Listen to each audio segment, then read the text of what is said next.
করতে হবে, এইটা মেইন টার্গেট না হয়ে টার্গেট আসলে হওয়া উচিত যে সামহাউ স্পেসিফিক কোন একটা স্কিল সেটে আমার আসলে বেশ ভালো মানে দক্ষতা অর্জন করা লাগবে। সো সেই দিক থেকে আমি বলবো যে কম্পিটিটিভ প্রোগ্রামিং বেশ ভালো একটা ওয়ে। অ্যাটলিস্ট আরও বেশ অনেক ওয়ে আছে, আপনি হ্যাকাথন করতে পারেন বা ওপেন সোর্স কন্ট্রিবিউশন করতে পারেন, বাট যেহেতু আমাদের আমি বলবো যে সুযোগ কম, টু বি অনেস্ট।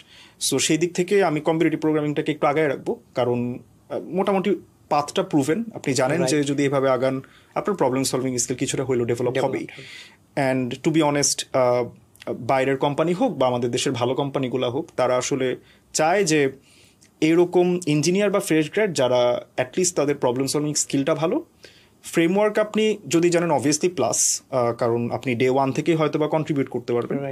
বাট যদি কারো প্রবলেম সলভিং স্কিল ভালো হয়, এটা এক্সপেক্টেড যে সে খুব দ্রুত নতুন কোনো কিছু ক্যাচ করতে পারবে।